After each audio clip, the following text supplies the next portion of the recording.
حضرت سیدنا ابراہیم خلیل اللہ اعلیٰ نبی نام علیہ الصلاۃ والسلام کا تذکرہ قرآن مجید نے کئی جگہوں پہ بیان فرمایا ہے۔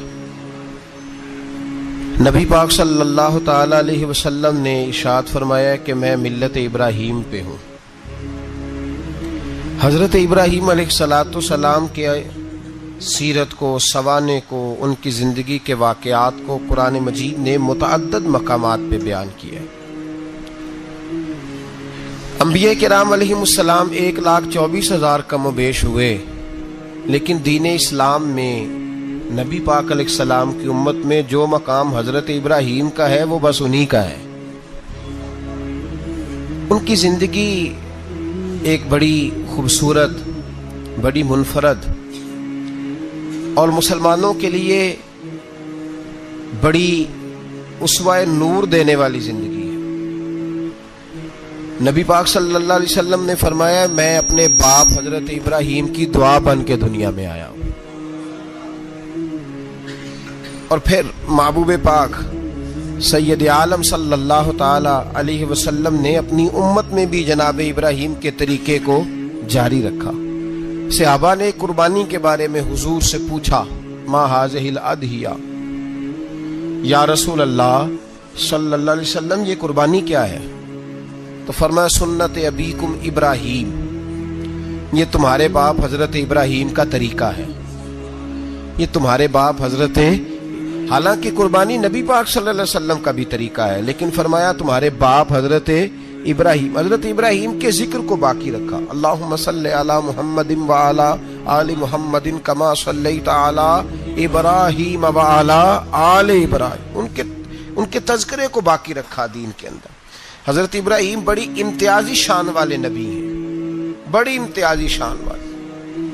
رب کریم کا وہ دوست جس نے کوئی چیز بچا کے نہیں رکھی، ہر شے ہی اپنے رب کی بارگاہ میں پیش کر دی۔ چند چیزوں سے انسان کو بڑا پیار ہوتا ہے، گھر اسے بڑا پیارا ہوتا ہے۔ وہ بڑا خوبصورت ہوٹل، 5 سٹار ہوٹل میں رہا، وہ اسلام آباد گیا، کسی سفر پہ گیا تو بڑے اعلیٰ قسم کے اس کو کھانے ملے، بڑی چیزیں ملی، لیکن کبھی دائیں کروٹ کبھی بائیں کروٹ۔ تو ساتھ بیڈ پہ دوست تھا تو اس نے کہا صاحب سو جاؤ، تو اس نے کہا یار جو مزہ اپنے گھر میں سونے کا ہے وہ کسی اور جگہ تھوڑی ہے۔ گھر بڑا پیارا ہوتا ہے، انسان کو لگاؤ ہوتا ہے، جس بے تکلفی سے، سکون سے، آرام سے انسان اپنے گھر میں وقت بتاتا ہے، کہیں اور مشکل ہو جاتا ہے۔ دوسرا، انسان کو اولاد بڑی پیاری ہوتی ہے، بڑی عجیب شے، نہ ہو تب بھی بڑا دکھ ہے، اور ہونے کے بعد بھی اس کی بڑی آزمائشیں ہیں۔ یہ بڑی ایک میٹھی چیز ہے۔ اولاد ایک بڑا عجیب سا میوہ ہے، پتہ نہیں یہ کس انجیکشن کا نام ہے کہ چھاتی پر چڑھ جائے تو اللہ سکون عطا فرما دیتا ہے، پتہ نہیں کس ٹھنڈی دولت کا نام رب کریم نے اولاد رکھا ہے، بڑی پیاری ہوتی ہے اولاد۔ پھر تیسری چیز انسان کی اپنی جان ہے، اور یہ اتنی قیمتی شے ہے کہ اللہ کریم نے فرمایا کہ اگر تیری گردن پہ کوئی آدمی پستول رکھ کے، تلوار تیرے گلے پہ رکھ کے کہے نا کہ رب کا انکار کر دے ورنہ مار دوں گا، تو فرمایا وقتی طور پہ میری ذات کا انکار کر پر جان بچا جا۔ اگر تو مرنے کے قریب ہو گیا ہے اور حرام شے کھائے بغیر تو بچ نہیں سکتا، مر جائے گا، تو فرمایا چل تو اس طرح کر حرام کھا کے جان بچا، پر جان بچانا فرض ہے، ضروری ہے۔ وطن بڑا پیارا، اولاد بڑی پیاری، جان بڑی پیاری، پر حضرت ابراہیم سے رب کریم نے فرمایا چل ابراہیم کوئی چیز دے، تو کہا یا اللہ تینوں ہی تیرے نام پہ قربان کرتا ہوں، تیری ہوئی ساری، ہر شے تیری۔ حضرت ابراہیم نے دین کے لیے، آپ شہر بابل کے قریب پیدا ہوئے تھے، وہاں سے مصر آئے، مصر سے فلسطین آئے، اور فلسطین سے آ کر کے کعبہ آباد فرمایا۔ زندگی سفروں میں گزری، سفر ایک تکلیف والی چیز ہے، پر حضرت ابراہیم نے وطن چھوڑ دیا، گھر چھوڑ دیا۔ جان بڑی عزیز ہوتی ہے اصل میں نا، جب انسان جد و جہد کرتا ہے نا دین کے لیے، تو اس کے رستے میں بڑی چیزیں آتی ہیں، کبھی اولاد، کبھی گھر، کبھی باہر، کبھی حکومتیں، کبھی سیاستیں، کبھی چدراہٹیں، اس کے راستے میں بڑا کچھ آتا ہے اور اسے ہر چیز کو فیس کرنا پڑتا ہے. گھر کے اندر بھی جنگ ہوتی ہے اور گھر کے باہر بھی لڑائی ہوتی ہے. یہ آسان ہے ہی نہیں. ہم تو خیر ہتھیار چھوڑ کے پھینکنے والے لوگ ہیں، ہم بھولے بھالے لوگ ہیں. ہم کہتے ہیں میں نے تو کہا تھا مہندی نہ کرو، پر بیٹے نہیں مانے، بھولے جو ہوئے. اسی طرح حالانکہ اگر وہ بیٹا کہے نا کہ ابا جی لاؤ زندگی میں سارا کچھ میرے نام کرو، تو پھر ہم بھولے نہیں ہوتے اور اس وقت ہم تیز ہوتے ہیں، کہتے ہیں یہ کیسے ہو سکتا ہے، ہاتھ کاٹ کے دے دوں. اس وقت نہیں. دین کے معاملے میں بھولے ہوتے ہیں. بیٹا بد مذہب کے پاس جا رہا ہے تو اس وقت ہم بھولے بھالے ہیں، کوئی عرض نہیں. لیکن اگر وہ اپنی پسند کی شادی کرے ہمیں کراس کر کے، پھر ساتھ ہی ہم تیز ہو جاتے ہیں. تو حضرت ابراہیم نے جب دین کے لیے نکلے تو جد و جہد کی، گھر کے اندر بھی گھر کے باہر بھی. آپ کے والد کا نام طارق ہے، وہ توحید پرست تھے، ایماندار تھے، پرہیزگار تھے. آپ کے چچا کا نام آزر ہے، وہ بت پرست تھے، بت بیچا کرتے تھے. حضرت سیدنا ابراہیم علیہ السلام جب میدان عمل میں نکلے تو حضرت ابراہیم علیہ السلام نے اپنے گھر سے جہاد شروع کیا. لڑنا پڑا. گھر کے اصولوں سے چچا نے جو رواج بنائے ہوئے تھے اس رواج سے ٹکرائے. فرمایا میں اپنے گھر کے اندر یہ بت پرستی نہیں ہونے دیں گا. چچا کو ایک دفعہ نہیں، بار بار 100 دفعہ سمجھایا. آپ کا چچا بت بنا کے بیچا کرتا تھا. حضرت ابراہیم علیہ السلام تھوڑے بڑے ہوئے تو کہنے لگا کہ چلو میرے ساتھ، تم بھی بت بیچنے ہیں، ہمارا کاروبار ہے. حضرت ابراہیم ساتھ نکلے تو بت پکڑا ہے. گندے پانی کے اندر اس بت کو ڈبوتے ہیں، کہتے ہیں کسی نے خریدنا ہے تو خرید لو، نہ یہ نفع دے سکتا ہے نہ نقصان دے سکتا ہے. جو اپنا آپ نہیں بچا سکتا تمہیں کیا بچائے گا، خریدنا ہے تو خرید لو. چچا کہنے لگا تو کاروبار چمکا رہا ہے کہ تباہ کر رہا ہے. گھر میں بڑے معاملات خراب ہوئے، جھگڑے ہوئے، لیکن حضرت ابراہیم علیہ السلام ایک منٹ کے لیے بھی اپنے گھر کے اندر بھی کمپرومائز کرنے کو تیار. یہ تھوڑا مشکل میں نے پہلو چھیڑ دیا ہے، یہ تھوڑا مشکل پہلو چھیڑ دیا ہے. بڑا سمجھدار آدمی ہے پر بیوی سے پردہ نہیں کرا سکتا. سیانا ہے، پنچایت کا بندہ ہے، جو اس سے آپ کہیں گے وہ بات یہ سنائے گا، لیکن کہتا ہے نہیں جی میں نے کوشش کر لی ہے. کس قسم کی کوشش ہے صاحب، یہ کیسے ہو گیا؟ حضرت ابراہیم علیہ السلام نے گھر کے اندر سے فرمایا نہیں کرنے دوں گا. گھر کے اندر بھی ٹکرائے. فرمایا تم جو بھی ہو، پاش کیا چچا کے اصولوں کو. اور باہر جب نکلے تو صرف علاقے کے چیئرمین سے نہیں ٹکرائے، ایم پی ایم این اے وزیر مشیر سے نہیں ٹکرائے. سپر پاور نمرود دنیا کا واحد حکمران تھا اس وقت، دوسرا کوئی حکمران ہی نہیں تھا. اکیلے حکمران سے جا کر ٹکرائے. کوئی ساتھ فوج نہیں تھی، کوئی ساتھ ان کے طاقت بظاہر دنیا داری کی کوئی نہیں تھی، پر حضرت ابراہیم جا کے ٹکرائے. اور میرے رسول پاک صلی اللہ علیہ وسلم نے سند بیان کی. فرمایا افضل الجہاد کلمۃ الحق عند سلطان الجابر. فرمایا سب سے افضل جہاد یہ ہے کہ تو ظالم بادشاہ کے سامنے کھڑے ہو کے حق بات بیان کر دے. یہ سب سے بڑا جہاد ہے، یہ سب سے افضل الجہاد کلمۃ الحق عند سلطان الجابر، سب سے بڑا جہاد. حضرت ابراہیم کھڑے ہو گئے، سپر پاور سے ٹکرائے. یہاں ہم لوگ حکمتوں کا شکار ہیں، دیکھیں گے، کریں گے، سوچیں گے. اور مولوی صاحب کو ویسے کہتے ہیں آپ پرہیز کریں سیاسی باتوں سے. بھئی اللہ کے ہر نبی نے جا کے وقت کے ظالم حکمران کو لتاڑا ہے، للکارا ہے. یہ تو مشن انبیاء ہے. حضرت سیدنا ابراہیم علیہ السلام نے جو اس کو جا کے کہا کہ تو جھوٹ بولتا ہے، تو جھوٹا ہے، تو خدائی کا دعویٰ کرتا ہے، تو بہت بڑا ظالم ہے. اور قرآن مجید نے اس ساری بات کو بیان فرمایا. حضرت ابراہیم علیہ السلام سے کہنے لگا میں رب ہوں. تو آپ نے فرمایا میرا رب تو وہ ہے جو زندہ کرتا اور مارتا ہے. تو پھر آپ حق بات بیان کریں گے تو اللہ مارے گا کہ بندہ مارے گا؟ کچھ بھی نہیں ہوتا، کیونکہ زندگی موت کس کے ہاتھ میں ہے؟ اللہ کے ہاتھ میں. زندگی موت اللہ، کچھ بھی نہیں ہوتا. انسان صحیح سمت کا تعین کرے اور صحیح چلے. حضرت علی شیر خدا سے کسی نے کہا تھا کہ آپ کے بڑی دشمنی ہے، کوئی محافظ رکھ لیں. آپ فرمانے لگے موت خود بہت بڑی محافظ ہے، وقت سے پہلے آتی ہی نہیں. بڑی محافظ ہے، وقت سے پہلے. علامہ نورانی رحمت اللہ تعالی علیہ کراچی جیسے شہر میں رہا کرتے تھے، جہاں گام گام پہ خطرہ تھا.